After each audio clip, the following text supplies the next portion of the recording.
ঘরোয়া টোটকা চিকিৎসার ক্ষেত্রে উপকারে আসবে। তাই দেখা গেল রাতের বেলা হঠাৎ করে আপনার দাঁতের যন্ত্রণা হচ্ছে, তখন আপনি কি করবেন, কোথায় যাবেন? কোনো ডাক্তারখানা কিন্তু খোলা পাবেন না, বা কবিরাজের কাছে গিয়েও আপনি ধরা পাবেন না। তখন আপনি কি করবেন? আপনার গাছ সম্পর্কিত যদি ধারণা থাকে বা চেনা থাকে, তাহলে কিন্তু আপনি ওই টাইমে ব্যবহার করতে পারবেন। কী গাছ ব্যবহার করবেন দাঁতের যন্ত্রণার জন্য? আপনার বাড়িতে যে মহামূল্যবান গাছ আছে সেটি হলো আপনার পেয়ারা গাছ।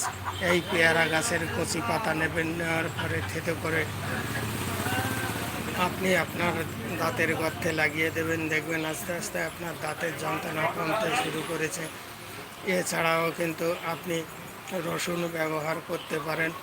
রসুন কীভাবে ব্যবহার করবেন? রসুন আপনি থেতো করে আপনার দাঁতের গর্তে লাগিয়ে দেবেন। দেখবেন আস্তে আস্তে আপনার দাঁতের যন্ত্রণা কমতে শুরু করেছে।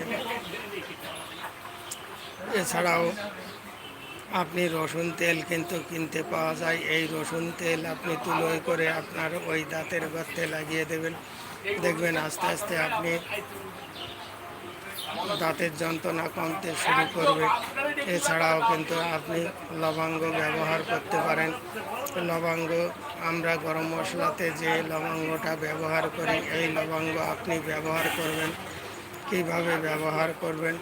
আপনি লবঙ্গ থেতো করে আপনার দাঁতের গর্তে লাগিয়ে দেবেন।